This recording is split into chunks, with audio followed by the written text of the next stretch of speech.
Hey, you know what happened to Lucia? They didn't subscribe to Grand Line Bound. I'm just saying.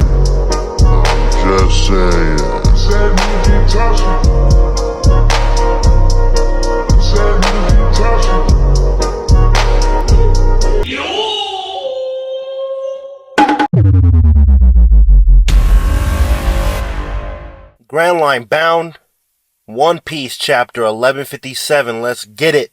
The cover page shows Yamato visiting a grave of a hero who was unalived, protecting the village from Kaido. I don't know who this person was exactly, but I found out that this person wasn't subscribed to Grand Line Bound, so that's what you get, man. I don't feel sorry for you. Nah, I'm just kidding. Alright, the chapter opens up at the Temple of the International Philanthropy Federation. That's a fucking mouthful. Temple of the International Philanthropy Federation. What the fuck, man? We see the Rocks Pirates robbing the place dry. A bunch of thieves. Thieving, looting, and running, and gunning, and betraying each other. Okay, I'll stop now. Newgate and Kaido are underground trying to get the very aesthetically pleasing Ochoko to lower the lift.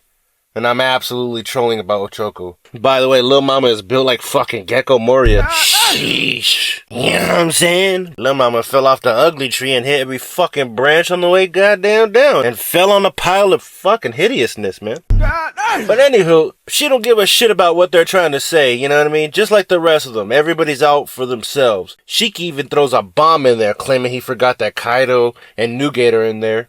A bullshit? A bullshit? A bullshit. A bullshit. The bombs explode, which instantly delights Shiki because with those two out of the way, that just means they all get a bigger cut. Some more shenanigans happen, and then you see the entire island begin to sink, which is the handiwork of none other than Mr. Edward Newgate himself.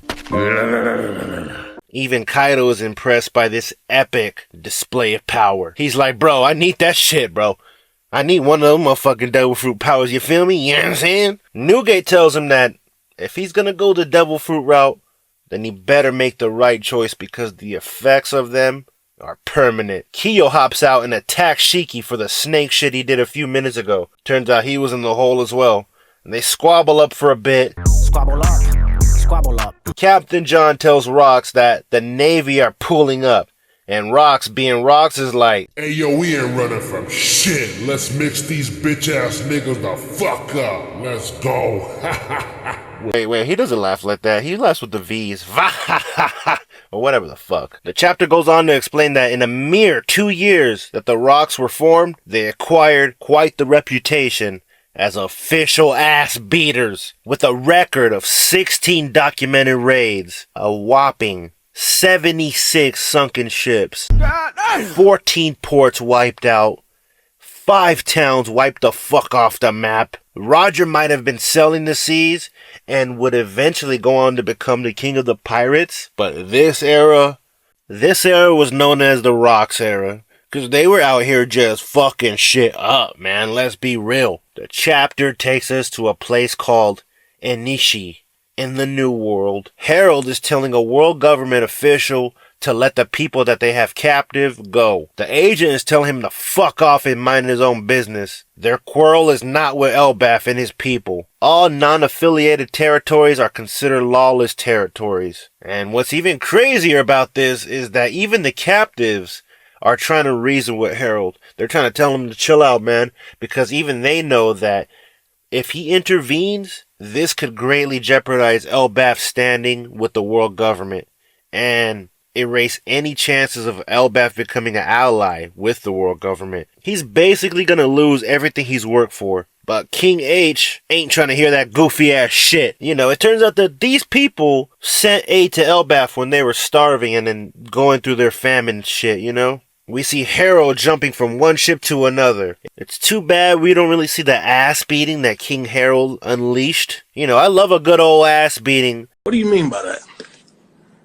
I love when a good old ass beating is handed out, you know, especially to the Weasley bastards in One Piece. Like that Celestial Dragon that fucking Luffy wrecked. Or Spandam when he got his fucking back snapped. Or even Vivi when Luffy... Yeah, good times. Anyway, after this incident, the World Economic Journal headlines would read, and that's another fucking mouthful. God damn, bro. The World Economic Journal headlines. Fuck, man, trying to make shit hard for me. Anyway, they would read, King Harold, monarch to the giants, sinks an innocent battleship. A phony, a fraud, a scoundrel. Was his alliance with the warrior government a ploy? Did he moided the Black Dahlia? Was he responsible for the arson at Giovanni's Pizzeria on the south side? Stay tuned, folks. The chapter takes us to Ida's Tavern. Rox is right there telling King Harold, you see, I fucking told you, Brody. The world government don't give a solitary fuck about you, man. You and your country? Y'all need to join up with the winning team, man. The conversation goes the way they have always went, where Harold tells him, nah, man, I'm good. Rox laughs at Harold for cutting his hair, and he says he looks like a fucking wannabe Kratos. What's next? We're gonna find out that Loki's real name is Atreus. Red boy. They talk about Garp and the Marines and how there are some giants that have joined the Navy. The first giant to ever do so was a man that goes by the name of John Giant. And we've seen this fucker in arcs like Ennie's Lobby and Marineford. My boy also got fucking demolished by Whitebeard in Marineford. Bro got wrecked. The chapter takes us to the Navy headquarters. We see Vice Admiral Garp, Soru, and Sengoku, along with their Admiral, Kong, discussing many things. But the two main things they talk about is the fact that Harold is actively being recruited by Zebek. And they're not sure if Harold will turn down his advances forever. The main topic of discussion is in fact the country of Elbaf itself and the state of their diplomacy in the world. Seems that Harold is not the only person that's eager for them to be allowed within the world government. Anybody with a fucking half brain intrinsically knows that the giants are a commodity and an asset to whichever faction they join. The next panel shows Hachinosu. 42 years ago, news is going around that the captain of the Kuja Pirates, Shaki, has resigned as captain. The simperiness of these men is driving them insane at the fact that they might not ever see her again. We see Lilin getting smacked off the sauce with Gloriosa right there, who's now a member of the Rocks Pirates herself. You got some fucking Tantata right there, big chillin'. They're talking about the recent Shaki news. Lilin asks Gloriosa if the love disease could have gotten Shaki like it did her goofy ass. Like it does for many women from Amazon Lily. Granny Glow says that she can't imagine Shaki fall in love with anyone.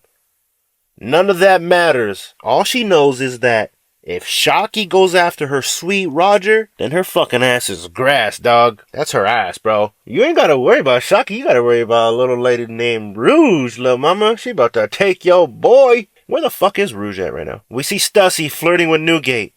But my boy Edward, he don't have a simp bone in his body, man. Bro's already cracked that back. He's already cracked that yeesh. Bro is good all up in that shit all night long, you know?